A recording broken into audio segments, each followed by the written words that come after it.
दशरथ मांझी का नाम आप लोगों ने सुना होगा, जिसने पहाड़ काट के रास्ता बना दिया। ऐसी ही कुछ कहानी गाजीपुर जनपद के मोहम्मदाबाद विधानसभा के कयामपुर छावनी गांव की है। पीछे आप देखिए, ये पुल दिख रहा होगा, नदी के ऊपर ये पुल बना हुआ है। ये मगही नदी है, इस नदी के ऊपर ये पुल बना हुआ है। ये गांव इतना पिछड़ चुका है, इतना पिछड़ा है कि यहाँ से लोग अगर चिल्लाते हैं, गुहार लगाते हैं, तो वो आवाज शायद सत्ता, शासन, प्रशासन के कानों तक नहीं पहुंच पाती है। इसीलिए इस गांव में आज तक पुल नहीं था। अब हम इस पुल को क्यों दिखाने यहाँ पे आए हुए हैं, सबसे बड़ी बात यह है क्योंकि ये पुल किसी सरकार ने नहीं बनाया, किसी विधायक मंत्री ने नहीं बनाया। ये पुल इस गांव के लोगों ने बनाया है, एक रिटायर्ड फौजी ने बनाया है।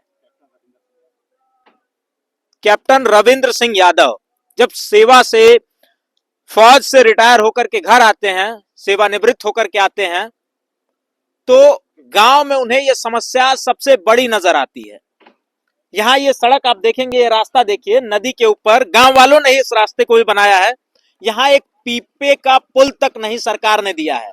आजाद हुए न जाने कितने साल हम लोगों को हो गए, तमाम लोग, विधायक, सांसद और तमाम सरकारें रही, लेकिन किसी का ध्यान इस पर नहीं गया। ऐसा भी नहीं होगा कि गांव वालों ने बातचीत करने की कोशिश नहीं की होगी।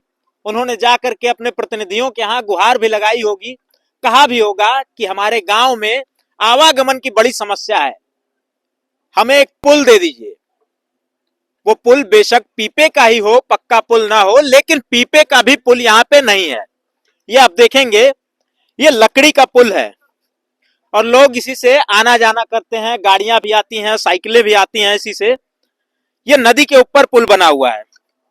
अब ये देखिए, ये बांस से बना हुआ पुल कितने समय तक टिका रहेगा?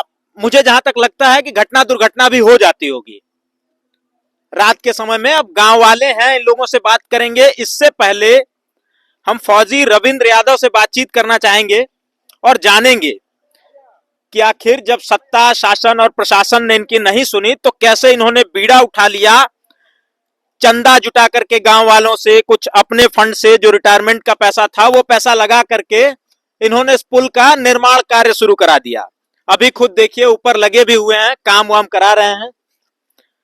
लगातार इनसे बातचीत करने की कोशिश करेंगे, और भी गांव वाले हैं, इनसे भी हम बातचीत करेंगे।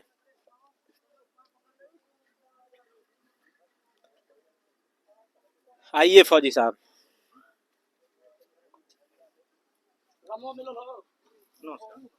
नमस्कार। ये काम जो आप कर रहे हैं इस पुल को बनाने में, एक बार पुल ये दिखा दीजिए।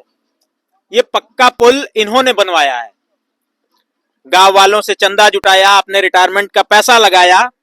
ये काम तो नेताओं को करना चाहिए, सरकार का काम होता है ये सब। नहीं, देखिए, नेताओं का और सरकार का काम होता है, पर जब इस काम को किसी ने नहीं किया, बचपन से हम लोग सुनते आए हैं कि यहाँ पुल बनेगा, हर बार चुनाव में यही आश्वासन होता है, तो हम लोगों ने सोचा कि हम खुद ही करें। और गांव वालों के सहयोग से, आसपास के क्षेत्र के सहयोग से, बाहरी लोग भी, जैसे लखनऊ के, इलाहाबाद के लोगों के सहयोग से काम शुरू किया हम लोगों ने, और अब 99% तक हम पहुंच गए हैं ब्रिज के उसमें। बस ये मिट्टी विट्टी डाल के स्लोपिंग करनी है जी, रास्ता चालू हो जाएगा। रास्ता चालू हो जाएगा, सिर्फ अप्रोच बनाना बाकी है। अच्छा, ये बताइए, यहाँ से, इसी जगह से कई लोग आसपास से मंत्री भी हैं इस समय। बगल में बलिया है, बलिया से परिवहन मंत्री दयाशंकर सिंह हैं। गाजीपुर है, गाजीपुर से राज्यसभा की सांसद संगीता बलवंत हैं। तमाम लोग हैं। यहीं बगल में शायद मुझे जानकारी हुई कि यहीं मनोज सिन्हा जी का भी घर है, रेल राज्य मंत्री रहे हैं, सांसद, हाँ, सांसद भी रहे हैं। तो क्या इन लोगों को ध्यान में नहीं आया कि हमारे गांव में ही ऐसी समस्या है, एक पुल होना चाहिए, यहाँ हम दे सकते हैं? समस्या सबको मालूम है। हाँ। और हर चुनाव में कोई भी पार्टी का नेता इसी मकसद पे यहाँ पे चुनाव में वोट लेता है कि अब की जीतेंगे तो हम इसको बनवा देंगे। कई बार नापी हुई है इसकी, चाहे फर्जी तौर पे नापी हो। हमेशा पीडब्ल्यूडी या किसी 4-6 लोगों को भेज देते हैं, गांव के लोग जानते नहीं कि वो कौन है, और उनको दिखा देते हैं कि यहाँ पे नापी का काम हुआ है। अभी जब हम ब्रिज बना रहे थे, तब भी यहाँ 5-6 लोग आए, उन्होंने इस पूरे क्षेत्र में अफवाह फैला दी कि यहाँ पे सरकारी ब्रिज पास हो गया है, अच्छा। जिसकी वजह से हम लोगों ने 6 महीने तक काम रोक दिया हम्म। कि जब सरकारी पुल पास हो गया और 1-2 महीने में बनने वाला है तो चलो शुरुआत हम लोगों ने कर दी, तो काम को हाँ। रोका गया। कम से कम सरकार ने संज्ञान लिया, उनको दिखाई दिया कि नहीं यहाँ जरूरत है पुल के, गांव वाले जब खुद लग गए तो हम ही लोग बनवा दें। तो 6 महीने के बाद जब नहीं उन्होंने कोई सामान गिरा, ना इस पे कोई कार्रवाई हुई, तो फिर हम लोगों ने दोबारे कहा कि नहीं, अब ये सरकार या नेता कोई भी इसके ऊपर ध्यान नहीं दे रहा है, तो हम लोगों ने फिर दोबारा इसको शुरू किया, जिससे आम पास की जो जनता थी वो कहती थी कि यहाँ सरकारी पास हो गया है, चारों तरफ हल्ला है कि सरकारी पास हो गया है। ये पूछा गया कि भाई कहाँ, किसी अखबार में नहीं है, किसी सरकारी प्रोजेक्ट में नहीं है। बोला नहीं, यहाँ नाप के गए थे लोग, कौन गए थे किसी को नहीं मालूम, किसके इंजीनियर आए थे, किसके पीडब्ल्यूडी के आए थे। फिर हम लोगों ने इस पे दोबारा काम शुरू किया। फिर अच्छा, जब आपने शुरू किया होगा काम तो शासन प्रशासन के लोग परेशान वगैरह करने आए थे क्या? पहले कोई नहीं आया। जब यहाँ पे डीएम अरकारो खीजी थी, पहले के डीएम, हाँ, तो हम उनसे मिले भी थे। उन्होंने कहा भी था कि हम मदद करेंगे जो भी आप लोगों से, पर हमें जरूरत नहीं पड़ी। उनके जाने के बाद नए डीएम आए, उन्होंने भी नहीं अब थे, उन्होंने इसमें अड़ंगा डाला और इस काम को रुकवाने की बड़ी कोशिश की। यहाँ पुलिस थाना ला के धमकाते थे गांव के लोगों को। अच्छा। मैं उस वक्त यहाँ प्रेजेंट नहीं था, तो एक दिन फोन पे यहाँ से बोला गया, मैं कहा ठीक है, आप रिटर्न में लिख के हमें दे दीजिए कि ये काम बंद कर दीजिए। बोला आपके पास क्या अथॉरिटी? हमने कहा जिस दिन यहाँ पे शिलान्यास हुआ है तो हाई कोर्ट के न्यायमूर्ति शेखर साहब ने यहाँ शिलान्यास किया। उसके बाद यहाँ के डिस्ट्रिक्ट एसपी, जिला जज, एसडीएम सभी लोग यहाँ प्रेजेंट थे। 1.5 साल से काम चला, 70% से ऊपर काम हो गया, तब किसी ने नहीं रोका। और अब जब लास्ट ढलाई है तो आप रोक रहे हैं, तो हम आपको दिखाएंगे परमिशन, क्योंकि जब हम लोगों ने इस ब्रिज को बनाने के लिए वो किया तो एप्लीकेशन लिखी गई और वो डीएम के यहाँ भी दी गई और एसडीएम के यहाँ दे के हम लोगों ने उसका उनसे साइन करा के लिए। एसडीएम ने साइन नहीं किया, उनके पीए ने साइन करके वो लेटर हमें दिया। उसके बाद उन्होंने यहाँ के थाने से दबाव दिया, हमारे बड़े भाई साहब को पुलिस पकड़ के भी ले गई, फिर 2 घंटे बाद छोड़ दिया। इतना तक किया गया जी।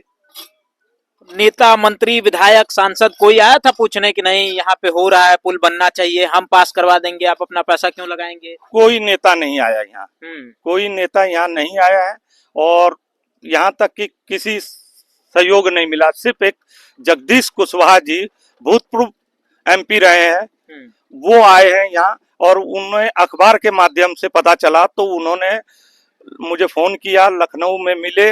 उसके बाद वहाँ बोले कि मैं 1 लाख का चंदा देना चाहता हूँ। मैं कहा सर आप गाजीपुर के हैं, आप वहाँ आके दीजिए। वो यहाँ आए, उन्होंने यहाँ के हालात देखे तो बोले कि 1 लाख में तो कुछ नहीं होगा, तो उन्होंने 5 लाख रुपए का चंदा दिया। उसके बाद आर्थिक सहयोग दिया। उनके लड़के राजेश कुशवाहा जी आए और उन्होंने यहाँ 4 दिन श्रमदान किया है, अपनी टीम लेके आए और इसमें श्रमदान भी किया। इस तरीके से मतलब इस पुल का निर्माण हुआ, तमाम जी चीजें हुई। बिल्कुल। बाकी आसपास के गांव के लोग पूरा सहयोग कर रहे हैं। आप लोग मतलब जाते तो रहे होंगे ना, आप लोगों की मांग तो ये रही होगी ना कि मतलब हम लोग यहाँ बनवा लें, एक पीपे का पुल हम लोगों को मिल जाए और तमाम चीजें हो जाएं इस तरीके से। देखिए हम तो कहीं गए नहीं है, मैं खुद एक इंजीनियर कोर्स में रहा हूँ। वहाँ हम लोगों ने इम्प्रोवाइज ब्रिज बनाए हैं, गांव वालों के लिए भी और सेना के लिए भी। तो वहाँ काम करते हुए हम लोगों ने देखा, तो जब गांव में छुट्टी आते थे तो 2-4 दिन के लिए आते थे, इतना ध्यान रहता नहीं था। तो हमेशा यही सुना जाता था कि बस अब ये पुल पास हो गया है। और वो कब होता है? जब चुनाव आता है। अभी 27 में चुनाव आएगा तो फिर ये देखिए यहाँ पे लोग घूमेंगे और बताएंगे कि ये पुल पास हो गया। अब ये पुल बन गया है तो कहेंगे कि ये डबल होगा। जनता को ऐसे ही बता के आप किसी भी क्षेत्र में जाइए। कितना खर्च इसमें कितना लग गया? इसमें अभी तक 1 करोड़ के करीब लग चुका है। अब वो सब आप ही लोगों ने चंदे के माध्यम से जुटा, चंदे के माध्यम से ही आया है, पूरा चंदे के माध्यम से ही आया है। और यहाँ के जो भी जनप्रतिनिधि हैं, किसी भी पार्टी के हैं, वो नहीं चाहते कि ये क्षेत्र का विकास हो। अगर ये क्षेत्र पिछड़ा रहेगा, दलित रहेंगे इसमें, तो वो उनके पीछे पीछे जाएंगे। आप आज से 40 साल का इतिहास उठा के देख सकते हैं, जो सरकारी कार्य हुआ है या इस डिस्ट्रिक्ट को कुछ मिला है तो कुशवाहा जी के वक्त में मिला है, नवविद्यालय एक मिला है, उसके बाद कृषि भवन मिला है। अस्पताल आसपास है कि नहीं? अस्पताल वगैरह जाने में यहाँ बड़ी समस्या होती होगी फिर। अस्पताल जाने के लिए 40 किलोमीटर की दूरी तय करनी पड़ती है और 3 साधन बदली करने पड़ते हैं। अगर हमें डिस्ट्रिक्ट के या गाजीपुर के मेडिकल कॉलेज में जाना हो तो 3 साधन बदली करने के बाद जाएंगे। 40 किलोमीटर की दूरी 2.5 घंटे लगते हैं। अच्छा, इस तरफ से तो मान लीजिए हम लोग आए हैं तो इस तरफ से तो रास्ता है जाने का जी, लेकिन अगर कोई उस तरफ फंस गया हो, उस तरफ बीमार हो, इमरजेंसी केस हो, तो वो कैसे जाएगा फिर? वो यहाँ से फकराबाद जाएगा, उसके बाद ईसूपुर जाएगा, महमदाबाद जाएगा, फिर उसके बाद उस रास्ते से गाजीपुर जाएगा। समस्या है। मतलब ये छोटी सी, मतलब एक लगभग 20-25 मीटर की चौड़ी जो नदी है उसको पार करने के लिए वो 20-25 किलोमीटर के चक्कर काटेगा। हाँ, 20 किलोमीटर चक्कर पड़ जाता है 20 मीटर की नदी के लिए। तो आगे क्या लगता है, अभी भी इस गांव के लोगों को उम्मीद है कुछ कि सरकार उन लोगों को योजनाओं से लाभान्वित करेगी, तमाम चीजें करेगी? अब सरकार से उम्मीद छोड़ दी है, किसी भी पार्टी की उम्मीद छोड़ दी है और गांव के लोग खुद इकट्ठे होके अपने विकास के लिए कार्य करेंगे। चलिए, और लोग हैं, ये फौजी साहब हैं रविंद्र यादव जी।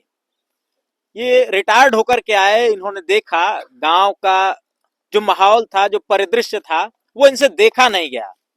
कहीं ना कहीं लोग परेशान थे, लगातार चिल्लाते, गुहार लगाते, अपनी बातें सुनाते, थक चुके थे। सुनवाई कहीं नहीं हुई। विकास की बात की जाती है कि हमारा देश इतना विकसित हो गया है, प्रदेश विकसित हो गया है, लेकिन वो विकास कहाँ है? एक पीपे का पुल तक इस गांव को नहीं मिल पा रहा था। तो ये फौजी साहब खड़े होते हैं, आगे आते हैं, चंदा जुटाते हैं, अपने जो भी रिटायरमेंट का पैसा होता है पूरा पैसा फूंक देते हैं और इस पुल को देखिए, अब ये पुल बन के तैयार भी हो चुका है। बस ये स्लोपिंग बनेगी और ये पुल चालू हो जाएगा। ये गांव आप देख सकते हैं, कयामपुर छावनी गांव है, नौनारा थाना के अंतर्गत आता है। इस गांव में पिछड़ेपन की क्या स्थिति है वो देखते ही बनती है। ये समझिए कि इस देश को आजाद हुए लगभग 80 साल होने को हैं, लेकिन अब तक इस गांव में मूलभूत सुविधाएं भी नहीं पहुंच पाई हैं। जैसा कि अभी लोग बता रहे थे कि पहले सड़क तक नहीं थी, लोग पगडंडियों से चला करते थे, खेतों के जो डाढ़ होते हैं, जो मेड़ होती है, उस पे लोग चला करते थे, मुकम्मल सड़क तक नहीं थी। अब इस गांव की क्या स्थिति है, गांव के जो तमाम लोग हैं उन लोगों ने खुद चंदा इकट्ठा करके इस पुल का निर्माण करवाया है। ये पुल बनकर के अब तैयार है। अब सवाल उठता है तमाम उन नेताओं पे, मंत्रियों पे, जनप्रतिनिधियों पे, जो वोट के लिए तो इनके गांव में आते हैं, जब वोट मांगने आते होंगे तो क्या उन्हें ये परेशानियां, ये दिक्कतें, ये अभाव नहीं दिखता होगा कि हम आखिर उस गांव में जा रहे हैं तो कैसे जा रहे हैं? पगडंडियों से जा रहे हैं, नदी के ऊपर पुल है कि नहीं है, तमाम चीजें होती हैं, लेकिन इस पर किसी का कोई ध्यान नहीं गया। तो मजबूरन जब हर जगह से परेशान हो गए, निराश हो गए गांव के लोग, तो खुद ही इस नदी पर पुल बनाने का बीड़ा उठा लिया। फौजी रविंद्र यादव ने इसकी शुरुआत की और अब ये पुल बनकर के तैयार है। ये जो पुल बना है, ये सरकार और शासन सत्ता के मुंह पे सीधा तमाचा है कि सत्ता जनता के लिए कितना काम कर रही है। अगर कर रही होती तो इस गांव के लोग खुद ही बीड़ा उठा करके इस पुल को ना बना रहे होते। ये जनता इस सरकार को इसीलिए चुनती है कि वो उनकी मूलभूत सुविधाएं दे सके, उन्हें जो जरूरतें हैं वो जरूरतें उनकी पूरी कर सके। लेकिन क्या सरकारें उनकी जरूरतें पूरी कर पा रही हैं? सबसे बड़ा सवाल है। ये गांव कयामपुर छावनी उसका उदाहरण है। फिलहाल ऐसी तस्वीरें हम देश के अलग अलग कोनों से आपको दिखाते रहेंगे। बने रहिए हमारे साथ। हमारी ये खबर आपको कैसी लगी कमेंट्स के माध्यम से बताइएगा। जल्दी मिलेंगे अगली वीडियो में, तब तक के लिए नमस्कार, जोहार।